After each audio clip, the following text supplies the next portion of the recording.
오늘 읽어드릴 이야기는 양귀자 단편소설 원미동 시인입니다. 양귀자 작가는 대한민국의 대표적인 작가죠. 1955년 7월에 전라북도 전주시에서 출생한 작가는 1987년에 발표한 원미동 사람들과 1992년에 발표한 나는 소망한다, 내게 금지된 것을 이란 작품으로 우리나라 문단에서 최고의 대우를 받는 작가로 발돋움하게 됩니다. 대표적인 두 작품 이외에도 천년의 사랑, 모순, 늪, 길모퉁이에서 만난 사람 등의 작품들이 있습니다. 오늘 읽어드릴 소설 원미동 시인은 1986년 6월 한국문학에 발표한 단편 소설입니다. 이 작품은 7살의 어린 소녀를 관찰자로 하여 어른들의 세상을 보다 객관적인 시각으로 그려냄과 동시에 세상의 부조리함을 어린아이의 순수한 시선을 통해 봄으로써 세상에 대한 비판과 풍자를 극대화한 작품이라고 할 수 있습니다. 이것은 곧 우리 현대인들의 평균적이고 일상적인 삶과 인간다운 삶에 대한 강한 향수를 느끼게도 하는 작품으로 평가받고 있죠. 그럼 양귀자 작가의 원미동 시인을 같이 감상해 보겠습니다.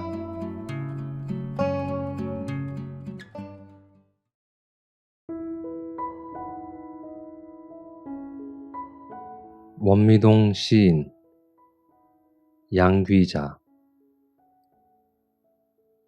남들은 나를 7살짜리로서 부족함이 없는 그저 그만한 계집아이 정도로 여기고 있는 게 틀림없지만 나는 결코 그저 그만한 어린아이는 아니다. 세상 돌아가는 이치를 다 알고 있다라고 말하는 게 건방지다면 하다못해 집안 돌아가는 사정이나 동네 사람들의 속마음까지도 두루 알아맞힐 수 있는 눈치만큼은 화나니까. 그도 그럴 것이 사실을 말하자면 내 나이는 8살이거나 9살 둘 중의 하나이다. 낳아놓으니까 어찌나 부실한지 살아날 것 같지 않아 차일피일 출생신고를 미루다 보니 그렇게 된 것이라 하는데 그나마 7살짜리로 호적에 올려놓은 것만도 다행인 셈이었다. 살아나기를 원하지 않았을 엄마 마음쯤은 나도 이미 알고 있는 터였다. 아버지는 좀 덜하지만 엄마는 나만 보면 늘상 으르렁거렸다. 꿈도 꾸지 않았던 자식이었지만 행여해서 낳아봤더니 원수 같은 또 딸이더라는 원성은 요사이도 노상 두고 하는 입버릇이니까 서운할 것도 없었다. 그것은 내가 일찌감치 철이 들어서가 아니라 우리 집 사정이 워낙 그러했다. 내가 태어나던 해에 벌써 20이 넘어 처녀티가 꽉 뺀 큰언니에서 중학교 졸업반이던 막내 언니까지 딸이 무려 4이었다. 43세에 임신인 줄도 모르고 너댓 딸 배를 키우다가 엄마는 여기저기 용하다는 점쟁이들한테 다녀보고는 마침내 낳을 결심을 했었다는 것이다. 모든 점쟁이들이 만장일치로 아들이라고 주장해서였다. 그런 판에 또 조개 달고 나오기가 무렴해서였는지 냉큼 쑥 빠져나오지 못하고 버그적거리는 통에 산모를 반주검시켜 놓았다니 나로서는 입이 10개라도 할 말이 없는 형편이었다. 그렇지만 실제로는 8살이다. 9살이다. 자꾸 이랬다 저랬다 하는 엄마도 과히 잘한 것은 없다. 내가 뺄셈 덧셈에 아주 까막눈인 줄 알지만 천만에 우리 엄마는 내가 3살이 될 때까지도 혹시 죽어주지는 않을까 기다린 게 분명하다.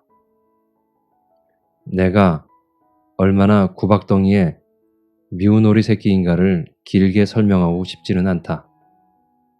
진짜 하고 싶은 이야기는 그런 따위 너절한 게 아니라 원미동 시인에 관한 것이니까.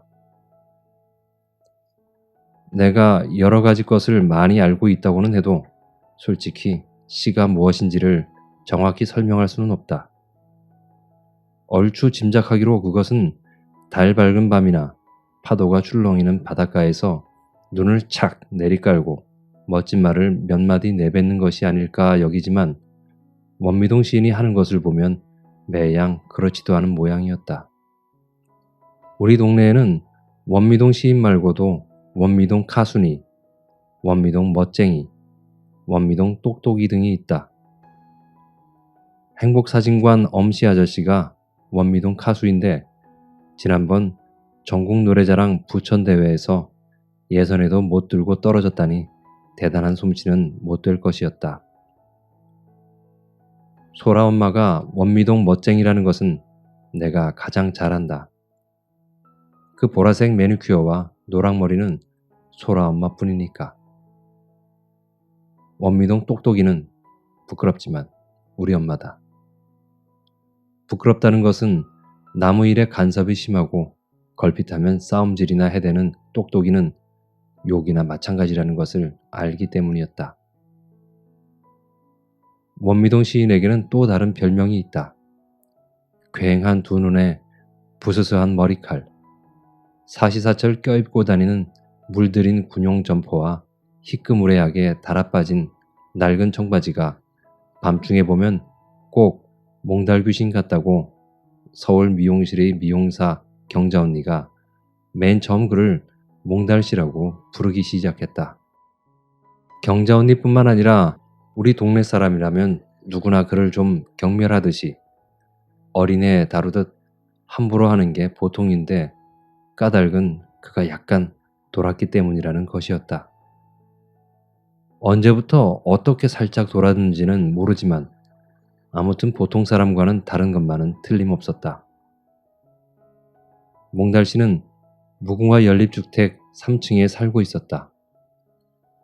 베란다에 화분이 유난히 많고 세장이 3개나 걸려있는 몽달씨네 집은 여름이면 우리 동네에서는 드물게 윙윙거리며 하루 종일 에어컨이 돌아가는 부자였다.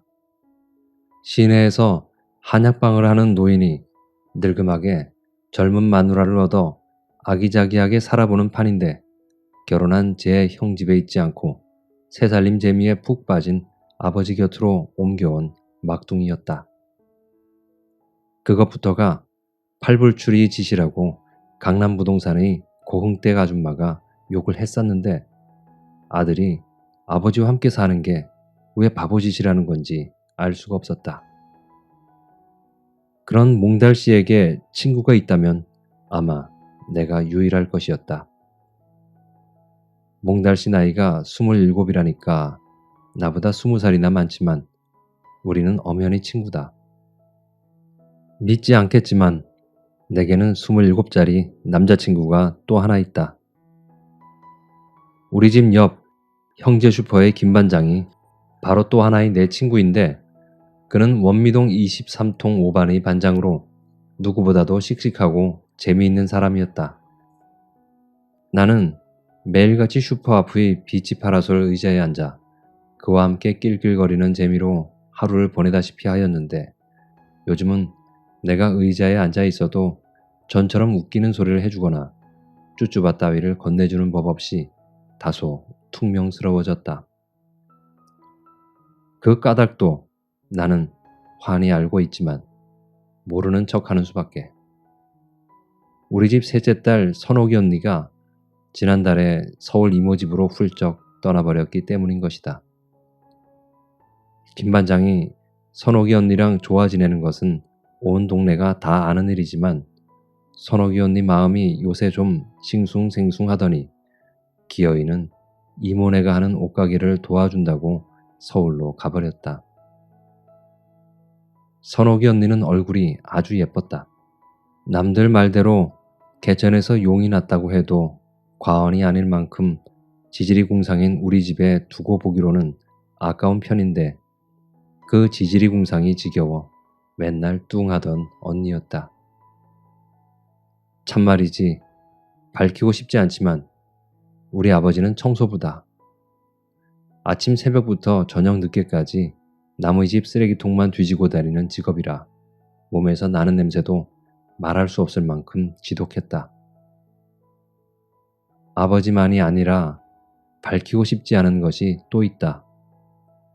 큰 언니는 경기도 양평으로 시집가서 농사꾼 아내가 되었으니 상관없지만 둘째 언니 이야기는 말하기가 부끄럽다. 둘째 언니는 처음에는 버스 안내양, 그 다음에는 소시지 공장의 여공원, 그 다음에는 다방에서 일하더니 돈 버는 일의 극성인 성격대로 지금은 구로동 어디에서 26살의 처녀가 대포집을 열고 있다. 언젠가 한번 가봤더니 키가 멀대같이 큰 남자가 하나뿐인 방에서 위통을 벗어붙인 채 잠들고 있고 언니는 그 옆에서 엎드려 주간지를 뒤적이고 있지 않은가. 그만한 정도로도 나는 일이 되어가는 모양을 알 수 있었다. 우리 엄마와 청소부 아버지는 딸년들이야 시집 보낼 만큼만 가르치면 족하다고 언니들을 모두 중학교까지만 보냈는데 웬일인지 선옥이 언니만 고등학교를 보냈었다. 그래서 더 골치이긴 하지만 기껏 고등학교까지 나왔으니 공장은 싫다. 차라리 영화배우가 되는 편이 낫다고 우거지상을 피우던 언니가 김반장 내의 콧구멍 같은 가게가 성에 찰 리 없을 것이었다.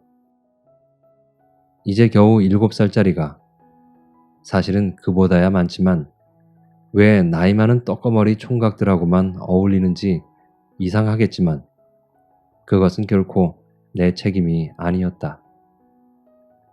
단짝인 소라를 비롯하여 몇 명의 친구들이 작년과 올해에 걸쳐 모두 국민학교에 입학해버렸고 좀 어려도 아쉬운 대로 놀아볼 만한 아이들까지 깡그리 유치원에 다니기 때문에 아침밥 먹고 나오면 원미동 거리에는 이제 2살짜리 코 올리개들밖에 남지 않은 것이다. 설령 오후가 되어도 사정은 마찬가지였다. 끼리끼리만 통하는 아이들이 좀처럼 놀이에 끼워주지 않기 때문에 나는 그만 홀로 뚝 떨어져 나와 외계인처럼 어성버성한 아이가 되어버렸다. 우리 동네에는 값이 싼 유치원도 많고 피아노 교습소도 2군데나 있지만 엄마는 꿈쩍도 하지 않는다. 단칸방에 살아도 모두들 유치원에 보내느라고 아침마다 법석인데 나는 이날이 이때껏 유희 한번 제대로 배워보지 못한 것이다. 아버지가 남의 집 쓰레기통에서 주워온 그림책이나 고장난 장난감이야 지천으로 널렸지만 이제는 그런 것들에는 흥미도 없으니 아무래도 나는 어른이 다 된 모양이었다. 몽달씨와 친구가 된 것은 올 봄, 바로 외계인 같던 시절이었다. 형제 슈퍼 앞에서 어슬렁거리며 김반장이 언제나 말동무가 되어주려나 눈치만 보고 있는데 바로 내 뒤에 똑같은 자세로 김반장 눈치를 보는 몽달씨가 있었다. 염색한 작업복 주머니에서 꼬깃꼬깃한 종이를 펼쳐들고 주춤주춤 내 옆의 빈자리에 앉은 그가 경호가 하고 내 이름을 불렀을 때 정말이지 나는 기절할 정도로 놀랐다. 좀 바보이고 약간 돌았다고 생각했으므로 언젠가는 그가 보는 앞에서도 헤이 몽달귀신 하고 놀려댄 적도 있었던 나였다. 놀라서 입을 쩍 벌리고 있는 내게 그가 다음에 건넨 말은 더욱 기가 찼다. 너는 나더러 개새끼, 개새끼라고만 그러는구나. 나는 눈을 둥그렇게 떴다. 몽달귀신이라고 부른 적은 있지만 결코 참말이지 하늘에 맹세코 그를 개새끼라고 부른 적은 없었다. 그래서 나는 나도 모르게 고개를 마구 저어댔다. 그런 나를 보는지 마는지 그는 계속해서 말했다. 너는 나더러 개새끼, 개새끼라고만 그러는구나. 지금 생각해도 참 어이가 없는 노릇이지만 세상에, 그게 바로 시라는 것이었다. 김반장이 몽달씨에게 시를 쓴다 하니 멋있는 시를 한 수 지어보라고 했다는 것이다. 그 청을 받고 몽달씨는 밤새 끙끙거리며 시를 쓰려 했으나 도무지 마음먹은 대로 되지 않아 어느 유명한 시인의 시를 베껴왔는데 그 구절이 바로 그 시의 마지막이라고 했다. 예끼 이 사람아, 내가 언제 자네더러 개새끼 그랬는가? 김반장은 의례 그럴 줄 알았다는 듯 몽달씨 어깨를 툭 치며 빈정대고 말았지만 나의 놀라움은 쉽게 가시지 않았다. 기억을 못해서 그렇지 그를 향해 개새끼라고 욕을 한 적이 꼭 있었던 것 같지만 생각될 지경이었다. 김반장이야 뭐라건 말건 몽달씨는 그날 이후 며칠간은 개새끼 시를 외우고 다녔고 나는 김반장 외에 몽달씨까지도 내 친구로 해야겠다고 속으로 결심해 두었다. 시인하고 친구가 된다는 것은 구멍가게 주인과 친구가 되는 것보다는 훨씬 근사했으니까. 그렇긴 했으나 약간 돈 사내와 오랜 시간을 어울려 다닐 만큼 나는 간이 크질 못했다. 게다가 김반장은 마음이 내키면 언제라도 알사탕이나 쭈쭈바를 내놓을 수 있지만 몽달씨는 그런 면으로는 영 젬병이었다. 그는 오로지 시에 대하여 말하고 시를 생각하고 시를 함께 외우자는 요구밖에는 몰랐다. 그에게는 시가 전부였다. 바람이 불면 풀잎에 바람 스치는 소리 때문에 가슴이 아프고 수녀가 지나가면 문득 17개의 또는 21개의 단추들이 그녀를 가두었다 라고 부르짖었다. 그는 하루 종일이라도 유명한 시인들의 시를 외울 수 있었다. 그것만이 아니었다. 외운 시구절만 가지고 몇 시간이라도 대화를 할 수 있다고 그가 말하였다. 그게 바로 시적 대화라고 가르쳐 주기도 하였다. 그러기 위해서 그는 밤새도록 시를 읽는다고 하였다. 몽달씨는 밤이 되면 엎드려 시를 외우고 다음 날이면 그 시로서 말하는 사람이었다. 시를 빼고 나면 나와 마찬가지로 몽달씨도 심심한 사람이었다. 낮 동안에는 꼼짝없이 젊은 새어머니와 한 집에서 지내야 하기 때문에 끊임없이 동네를 빙빙 돌면서 시간을 때워나갔다. 내가 김반장과 마주 앉아 별로 새로울 것도 없는 이야기를 하다 보면 어느샌가 슬쩍 다가와 약간 구부정한 허리로 의자에 주저앉곤 하는 몽달씨는 나보다 훨씬 강렬하게 김반장의 친구가 되었으면 하는 소망을 품고 있는 것처럼 보였다. 우리들은 제법 뜨거운 한낮 동안 각기 편한 자세로 앉아 신문을 읽거나 졸거나 하는 무료한 시간을 보내다가 막걸리 손님이라도 들이닥치면 몽달씨와 나는 재빨리 의자를 비워주곤 김반장이 바삐 설치는 모양을 우두커니 바라보곤 하였다. 김반장은 몽달씨가 시가 어쩌구 하며 이야기를 꺼내기라도 할라치면 대번에 딴소리를 해서 입막음을 하기 때문에 몽달씨도 김반장 앞에서는 도통 시에 대한 말을 입에 올리지 않았다. 대신에 내가 원미동 시인의 시적 대화를 끊임없이 듣는 형편이었다. 그때까지만 해도 몽달씨보다는 김반장과 함께 있는 것이 더 좋았다. 김반장이 그 커다란 손바닥으로 내 엉덩이를 철썩 치면서 어이 경옥이 처제 하고 불러주면 기분이 그럴싸해서 저절로 웃음이 비어져 나왔고 가끔가다 오토바이 뒷좌석에 앉아 함께 배달을 나가기라도 할라치면 피아노 배우러 가던 계집애들이 손가락을 입에 물고 부러워 죽겠다는 듯이 나를 바라봐 줬었다. 김반장이 말 많은 원미동 여자들 누구하고도 사이좋게 지내면서 야채에다 생선까지 떼어다 수월찮게 재미를 보는 것을 잘 아는 고흥댁 아주머니도 선옥이가 인물만 좀 훤할 뿐이지 그 집안 꼬라지로 봐서 김반장이면 횡재한 거야 하면서 은근히 선옥이 언니를 비아냥거렸다. 흥, 나는 고흥댁 아주머니인 마음도 알아맞힐 수 있다. 선옥이 언니보다 한 살 많은 딸이 하나 있는데 인물이 좀 제멋대로인 것이 아줌마의 속을 뒤집어 놓은 것이다. 그러면서도 지난번엔 김반장 같은 사위나 얼른 봐야 될 것 아니냐는 은혜 할머니 말에는 가당찮게도 코웃음을 쳤었다. 요새 시상에 뭐 부모가 무슨 상관 있답디요? 그래도 걔가 보는 눈이 높아서 앵간한 남자는 말도 못 꺼내게 하요잉.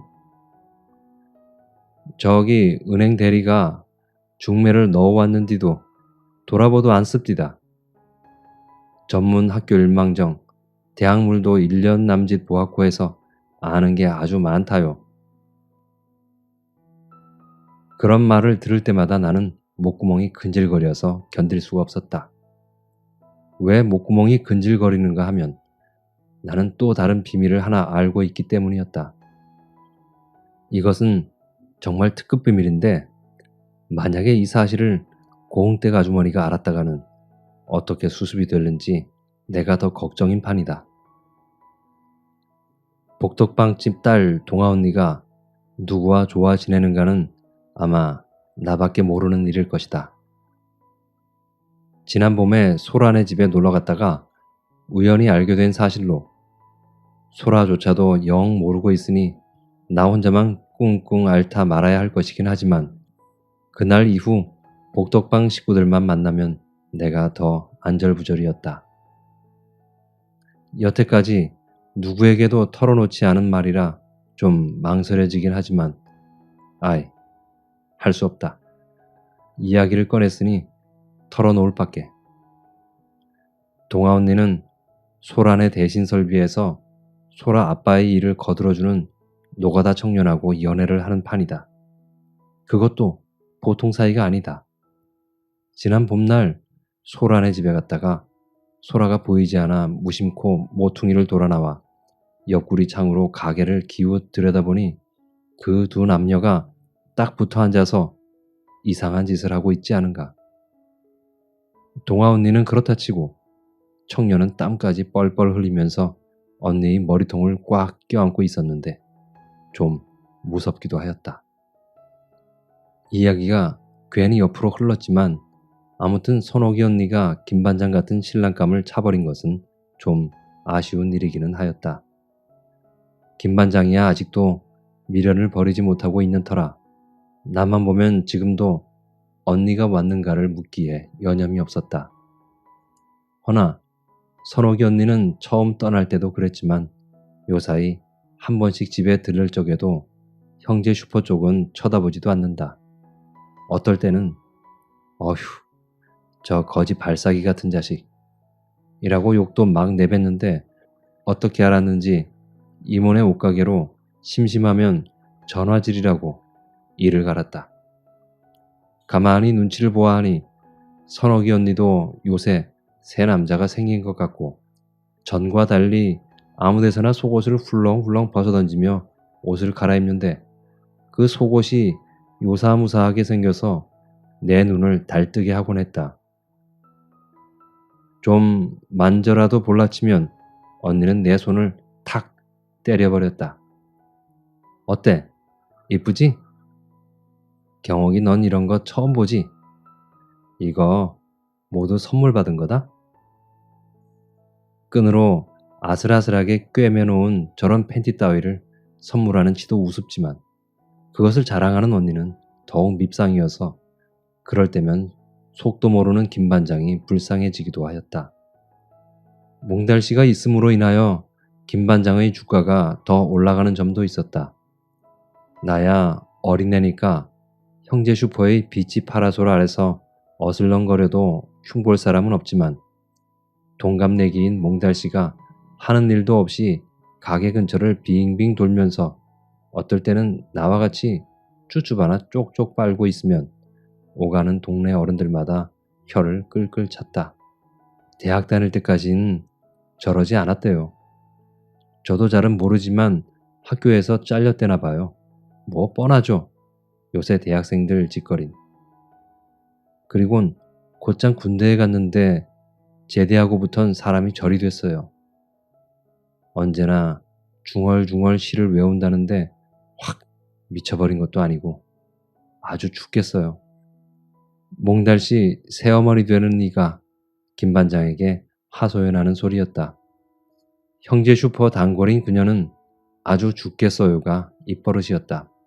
내 체면을 봐서라도 옷이나 좀 깨끗이 입고 나다니면 좋으련만 아주 죽겠어요. 말이 났으니 말이지. 그 옷차림은 형제 슈퍼의 심부름꾼 복장으로 딱 걸맞았다. 종일 의자에서 빈둥거리기도 지겨운지라 우리는 곧잘 가게 일도 마다 않고 거들었었다. 우리 둘이서 기껏 머리를 짜내어 하는 일이란 게 고무옷으로 가게 앞에 물을 뿌려주는 정도였다. 포장이 덜 된 가게 앞길이 먼지 제거를 위해서나 여름 땡볕을 좀 무디게 하는 방법으로는 그 이상도 없어서 김 반장도 우리의 일을 기꺼이 바라봐주곤 일이 끝나면 기분이라는 듯 요구르트 한 개씩을 던져주기도 하였다. 그러다 차츰차츰 몽달씨 몫의 일이 하나둘 늘어갔는데 가게 앞 청소나 빈 박스를 지하실 창고에 쟁이는 일 혹은 막걸리 손님 심부름 따위가 그것으로 몽달씨가 거드는 일이 많으면 많을수록 김 반장은 더욱 의젓해지고 몽달씨는 자꾸 초라하게 비추어지는 게 나에겐 참으로 이상한 일이었다. 김 반장도 그걸 모르지는 않았을 것이다. 그래서 언젠가는 아주 정색을 하고서 몽달씨 어깨를 꽉 껴안더니 이렇게 말하기도 하였다. 자네 같은 시인에게 이런 일만 시키려니 미안하이. 자네는 확실히 시인은 시인이야. 언제 바쁘지 않을 때는 정말이지 자네 시를 찬찬히 읽어봄세. 이래봬도 학교 다닐 때 위문 편지는 내가 도맡아 써주곤 했던 실력이니까. 그러면 몽달씨는 더욱 신이 나서 생선 잘라주는 통나무 도마까지 깔끔히 씻어내고 널브러져 있는 채소들을 다듬고 하면서 분주히 설치는 것이었다. 하지만 이제껏 몽달씨의 시노트를 읽어본 적이 없는 김 반장이었다. 몽달씨가 짐짓 아직 자기 시는 읽을 만하지 못하니 유명한 시인들의 시나 읽어보지 않겠느냐고 구깃구깃 접은 종이를 꺼낼라 치면 김 반장은 온갖 핑계를 다 대서라도 주랭랑을 치면서 그가 보지 않은 틈을 타 머리 위에 대고 손가락으로 빙글 동그라미를 그려 보였다. 그것도 모르고 몽달씨는 언제라도 김 반장에게 들려줄 수 있도록 꼬깃꼬깃한 종이 쪽지들을 호주머니마다 가득 넣어가지고 다녔다. 그때쯤엔 나도 몽달씨의 시적 대화에는 질려 있어서 덩달아 자리를 피했고 김 반장을 따라 머리 위에 손가락으로 동그라미를 그려댔다. 약간, 아니 혹시는 아주 많이 돈 원미동 시인은 그래도 여전히 형제 슈퍼의 심부름꾼 꼬마처럼 다소곳이 잔심부름을 도맡아 가지고 있었다. 분명히 말하지만 보름 전쯤 그 사건이 일어날 때까지만 해도 나는 김 반장이 내 셋째 형부가 되어주길 은근히 바라고 있었다. 농사짓는 큰 형부는 워낙이 나이가 많아 늙은 아버지 같아서 싫었고 둘째 언니야 아직 공식적으로는 처녀니까 별 볼 일 없는 데다 형부다운 형부는 선옥이 언니가 결혼해야 생길 터이니 기왕이면 김 반장 같은 남자가 형부가 되길 바란 것이었다. 하기야 넷째 언니도 시방 같은 공장에 다니는 사내와 눈이 맞아서 부쩍 세수하는 시간이 길어지긴 했지만 그래봤자 앞차가 2대나 밀려있으니 어림도 없었다. 선옥이 언니와 김 반장이 결혼하면 누가 뭐래도 나는 형제 슈퍼에 진득이 붙어 있을 수 있는 자격을 갖게 되는 셈이었다. 기분이 내키면 300원짜리 빵빠레를 먹은들 어떠하랴. 오밀조밀 늘어놓은 온갖 과자와 초콜릿과 사탕이 모두 내 손아귀 위에 있다 하고 생각하면 어쩔 수 없이 나는 흐물흐물 기분이 좋아졌다. 그런데 정확히 열 나흘 전의 그 일로 인하여 나는 김반장과 형제 슈퍼의 잡다한 군것질감을 한꺼번에 포기하였다. 모르긴 몰라도 이런 나의 처사는 100번 옳을 것이었다. 그 사건의 처음과 끝을 빠짐없이 지켜본 유일한 목격자는 나 하나뿐이었지만 그렇다고 내가 본 것을 누군가에게도 털어놓지는 않았다. 웬일인지 그 일에 관해서는 입도 뻥끗하기 싫었다. 그런 채로 나 혼자서만 김반장을 형북감에서 제외시켜버렸던 것이다. 또 하나, 아주 용기를 필요로 하는 일이었지만 그날 이후로는 김반장이 내 엉덩이를 철썩 두들기며 어이, 우리 경옥이 처제 어쩌고 할 때는 단호하게 그를 뿌리치고 도망 나와 버리곤 하였다. 물론 그가 내미는 쭈쭈바도 받아먹지 않았다. 그 사건은 초여름밤 10시가 넘어서 일어났다. 그날은 낮부터 티격태격 해대던 엄마와 아버지와의 말싸움이 저녁에 이르러서는 본격적으로 시작되었었다. 넷째 언니는 야간 조업이 있다고 늘상 12시가 다 되어야 돌아오는 처지라 만만한 나만 엄마의 분풀이 대상이 되어서 낮부터 적잖이 욕설도 들어먹었던 차였다. 싸우는 이유도 뭐 그리 대단한 게 아니었다.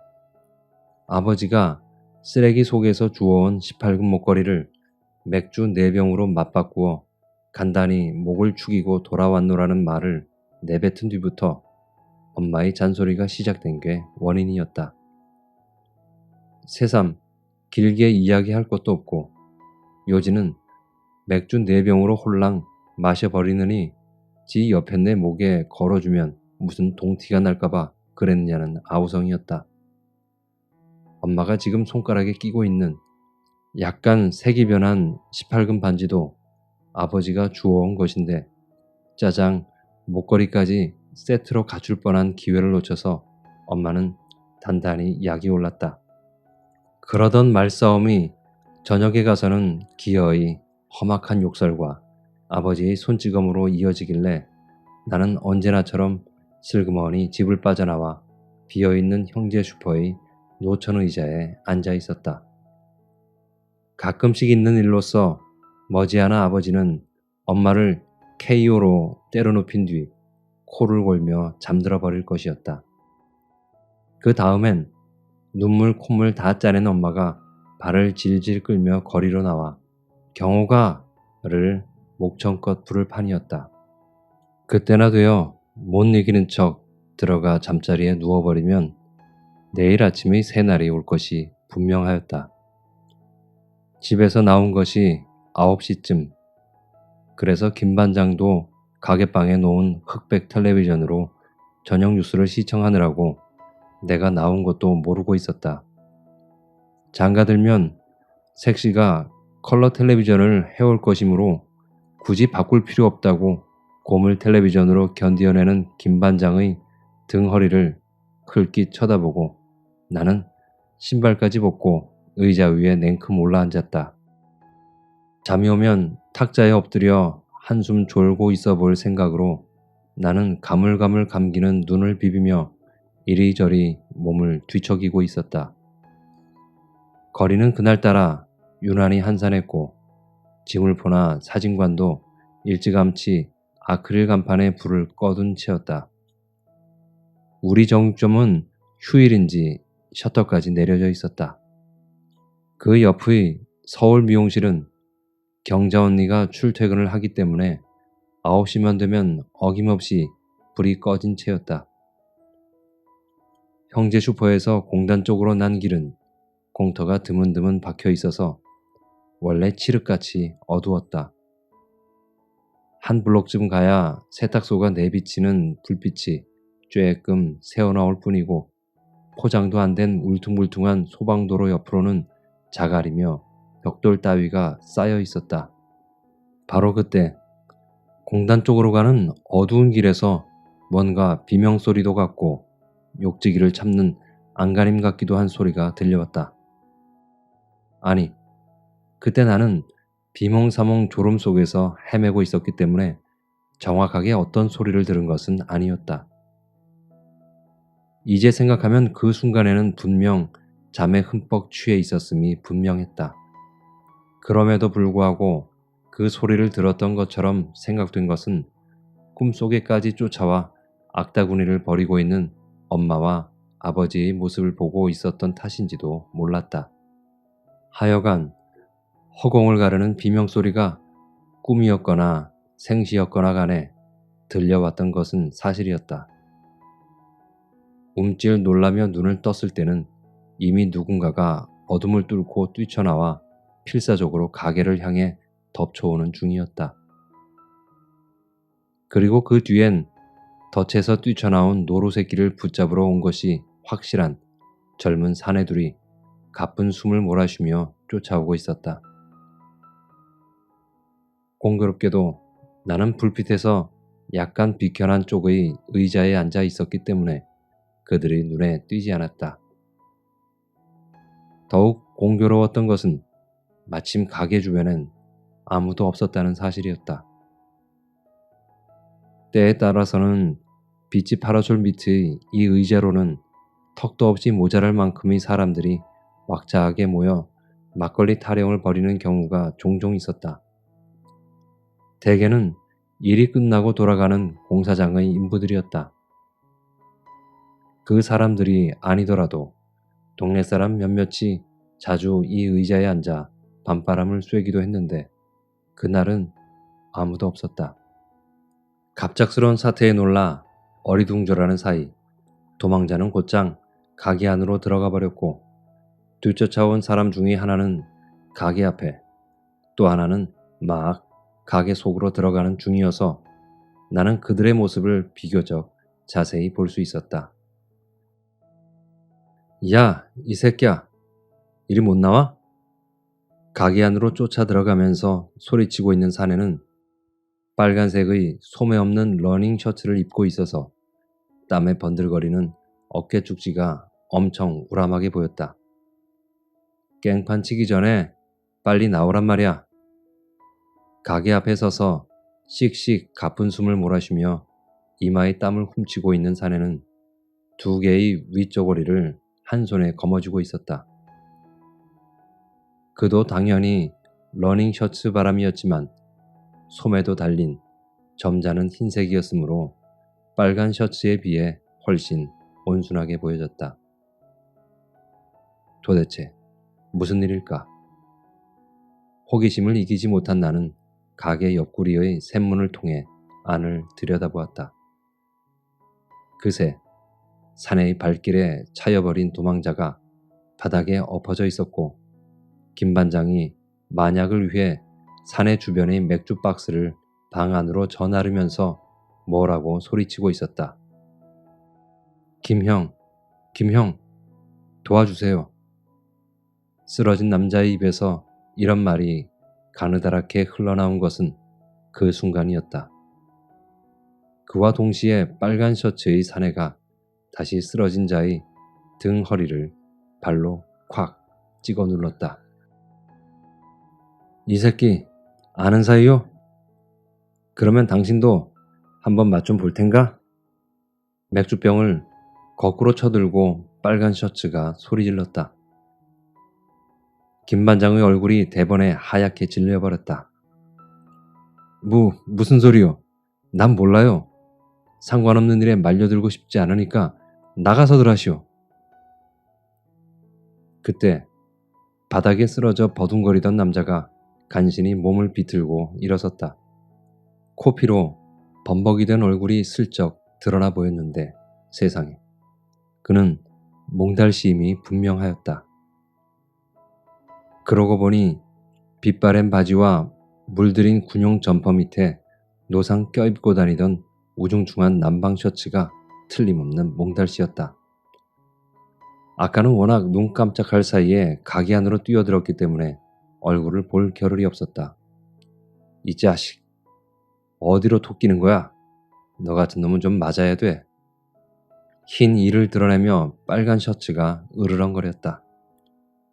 순간 몽달씨가 텔레비전이 왕왕거리고 있는 가게방을 향해 튀었다.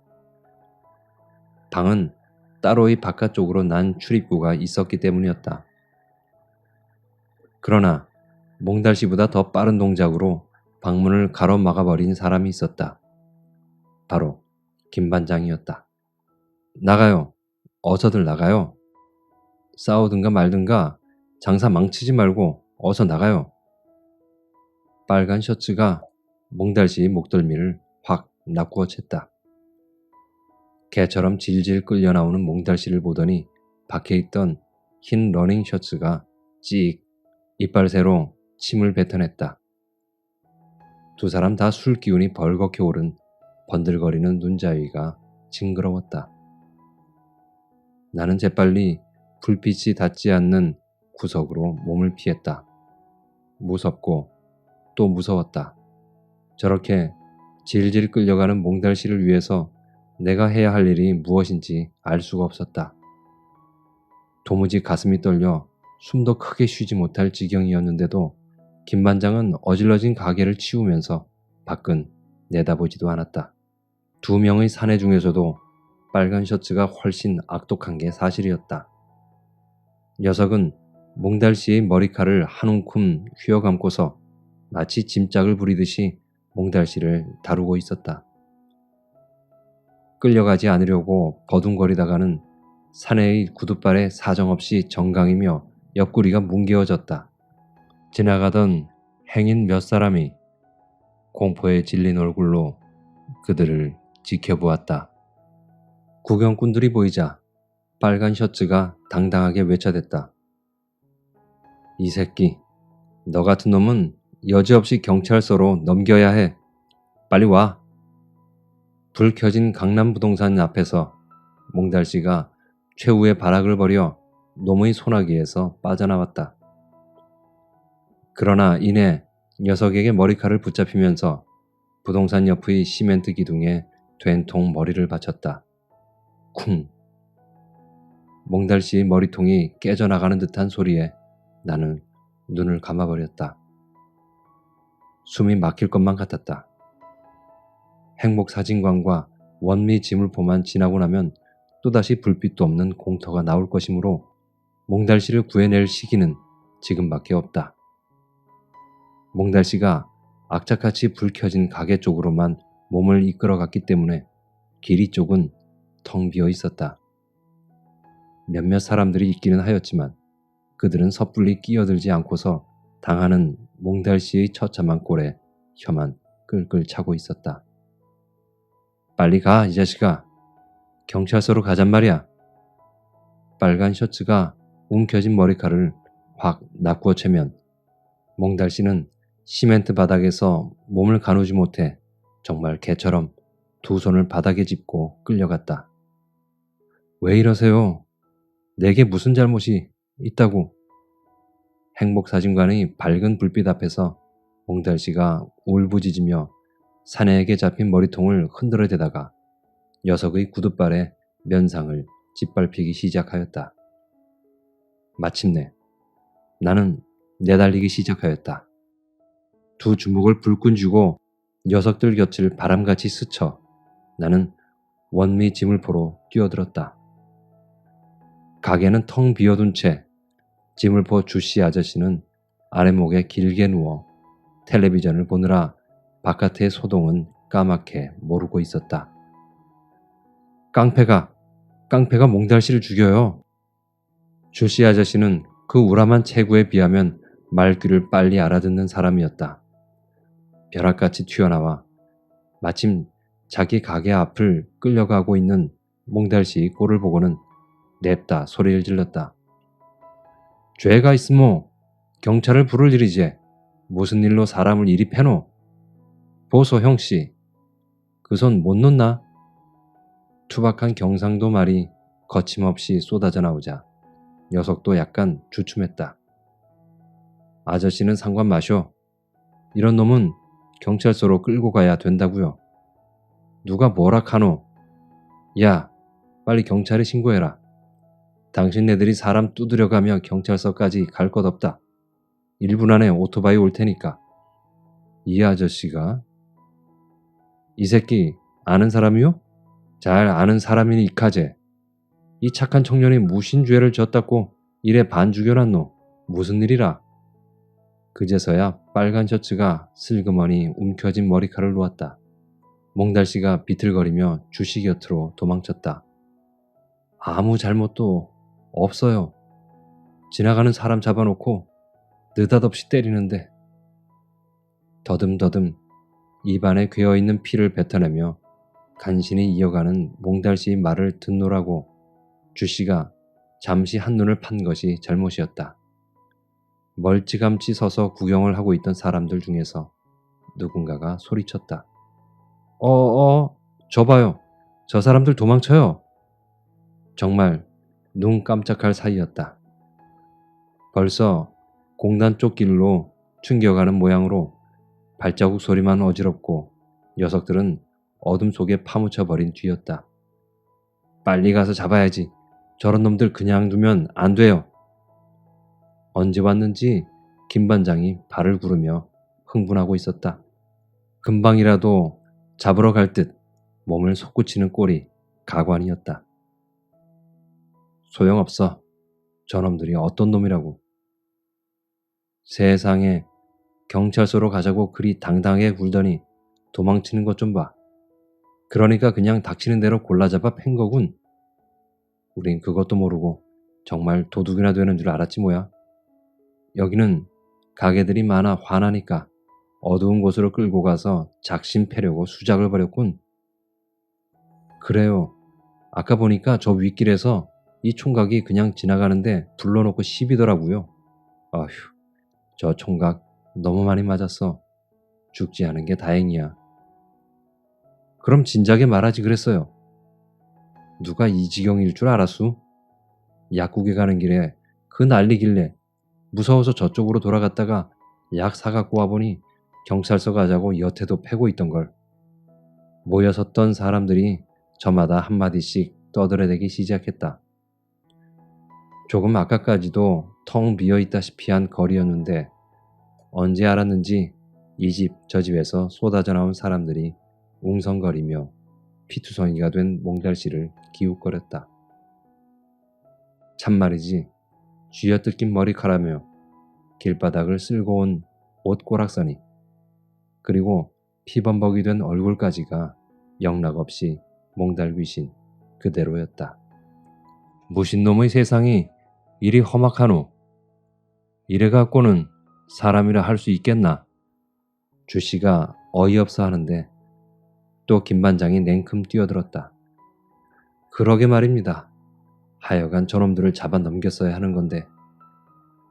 좀 어때? 대체 이게 무슨 꼴인가? 어서 집으로 가세. 내가 데려다 줄게. 김반장이 몽달씨를 부축해 일으켰다. 세상에, 벨도 없지.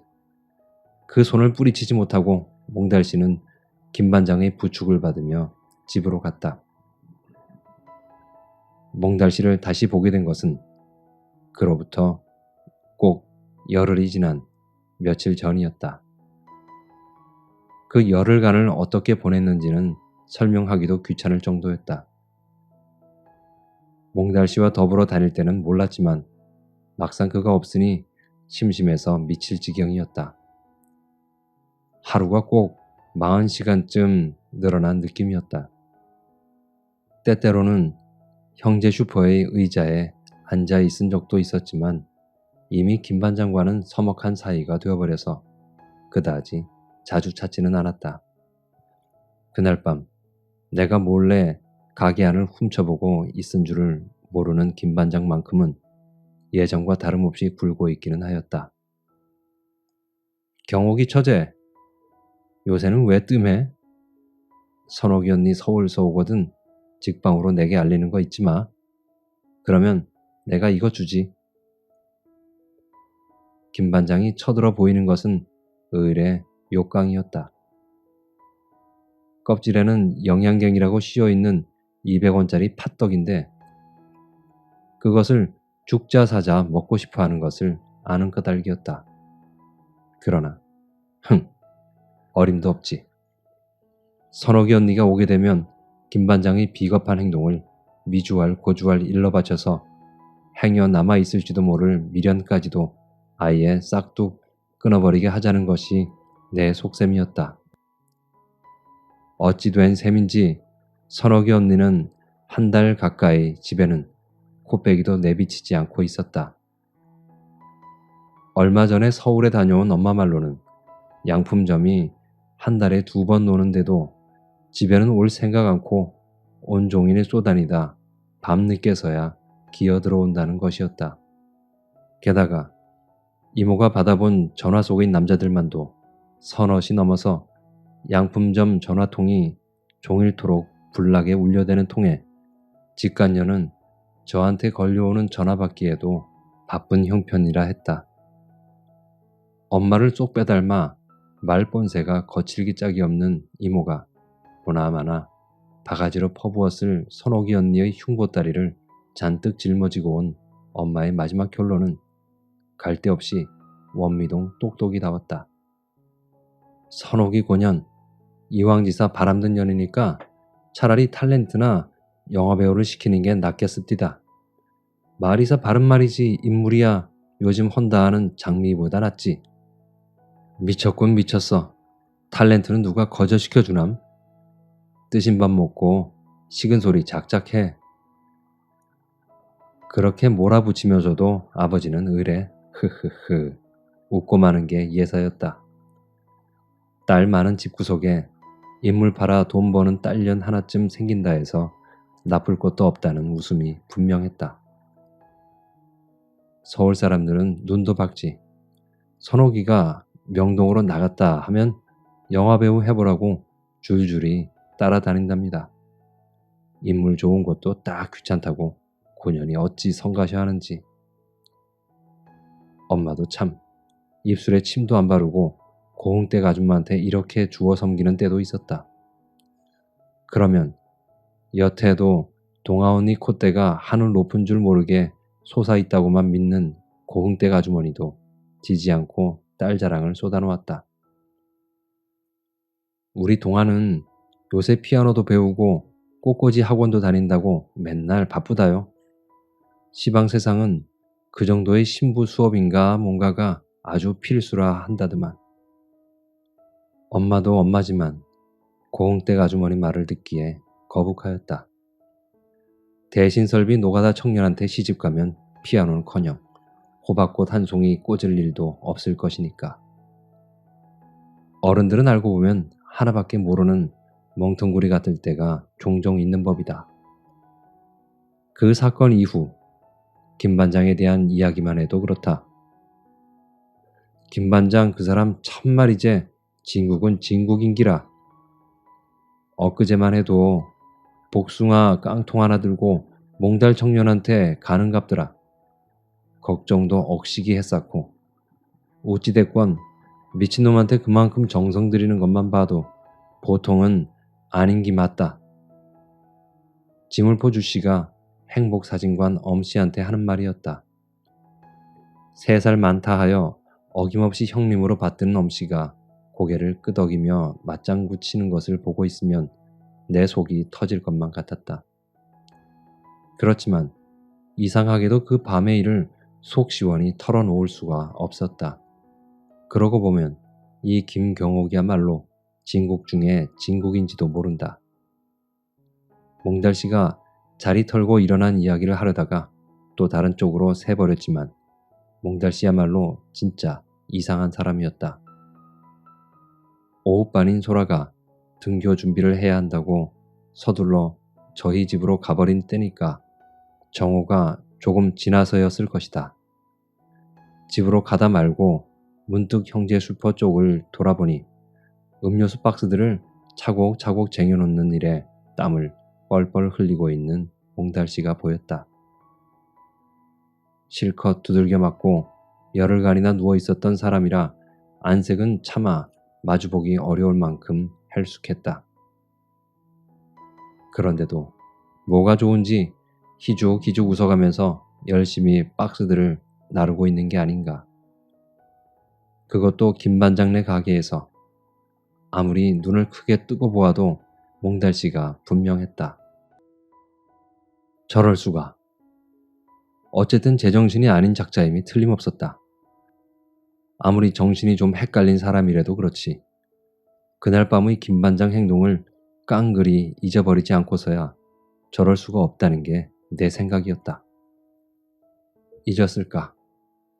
그날 밤 머리의 어딘가를 세게 다쳐서 김반장이 자기를 내쫓은 부분만큼만 감쪽같이 지워진 것은 아닐까? 전혀 엉뚱한 이야기만도 아니었다. 텔레비전에서도 보면 기억상실증인가 뭔가로 자기 아들도 못 알아보는 연속극이 있었다. 그런 쪽의 상상이라면 나를 따라올 만한 아이가 없는 형편이었다. 내 머릿속은 기기괴괴한 온갖 상상들로 늘 모래주머니처럼 빽빽했으니까. 나는 청소부 아버지의 딸이 아니라 사실은 어느 부잣집의 버려진 딸이다. 라는 식의 유치한 상상은 작년도 못 되어 이미 졸업했었다. 요즘의 내 상상이란 외계인 아버지와 지구인 엄마와의 사랑, 뭐 그런 쪽의 의젓한 것이었다. 아무튼 나의 기막힌 상상력으로 인해 몽달씨는 부분적인 기억상실증 환자로 결정되었다. 그렇다면 이제는 확인할 일만 남은 셈이었다. 오래 기다릴 필요도 없었다. 나는 김반장네 가게 일을 거들어주고 난 뒤 빛이 파라솔 밑의 의자에 앉아 뭔가를 읽고 있는 몽달씨에게로 갔다. 보나마나 주머니 속에 잔뜩 들어있는 종이 조각 중의 하나일 것이었다. 멀쩡한 정신도 아닌 주제에 이번엔 기억상실증이란 병까지 얻어놓고도 여태 시 따위나 읽고 있는 몽달씨 꼴이 한심했다. 이거 또 시예요? 그래, 슬픈 시야. 아주 슬픈. 몽달씨가 헬쑥한 얼굴을 쳐들며 행복하게 웃었다. 슬픈 시라고 해놓고선 웃다니. 나는 이맛살을 찡그리며 몽달씨 옆에 앉았다. 그리고 아주 낮은 목소리로 물었다. 이제 다 나았어요? 응. 시를 읽으면서 누워 있었더니 금방 나았지. 금방은 무슨 금방. 열흘이나 되었는데. 또 한 번 나는 몽달씨의 형편없는 정신상태에 실망했다. 그날 밤에 난 여기에 앉아서 다 봤어요. 무얼? 김반장이 아저씨를 쫓아내는 거. 순간 몽달씨가 정색을 하고 내 얼굴을 쳐다보았다. 예전의 그 풀려있던 눈동자가 아니었다. 까맣고 반짝이는 눈이었다. 그러나 잠깐이었다. 다시는 내 얼굴을 보지 않을 작정인지 괜스레 팔뚝에 엉겨붙은 상처 딱지를 떼어내려고 애쓰는 척했다. 나는 더욱 바싹 다가앉았다. 김반장은 나쁜 사람이야. 그렇죠? 몽달씨가 팔뚝을 탁 치면서 아니야 라고 응수했는데도 나는 계속 다그쳤다. 그렇죠? 맞죠? 그래도 몽달씨는 못 들은 척 팔뚝만 문지르고 있었다. 바보같이. 기억상실도 아니면서. 나는 자꾸만 약이 올라 견딜 수 없는데도 몽달씨는 그냥 딴전만 피우고 있었다. 슬픈 시가 있어. 들어볼래? 치, 누가 그따위 시를 듣고 싶어 할 줄 알고. 내가 입술을 삐쭉 내밀거나 말거나 몽달씨는 기어이 시를 읊고 있었다. 마른 가지로 자기 몸과 마음에 바람을 들이는 저 은사시 나무는 박해받는 순교자 같다. 그러나 다시 보면 저 은사시 나무는 박해받고 싶어하는 순교자 같다. 너 글씨 알지? 자, 이거 가져. 나는 다 외웠으니까. 몽달씨가 구깃구깃한 종이 쪽지를 내게로 내밀었다. 아주 슬픈 시라고 말하면서. 시는 전혀 슬픈 것 같지 않았는데도 난 자꾸만 눈물이 나려 하였다. 바보같이 다 알고 있었으면서. 바보 같은 몽달씨.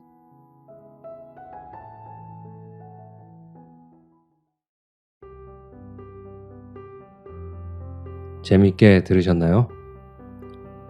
양귀자 작가의 단편소설 원미동 시인이었습니다.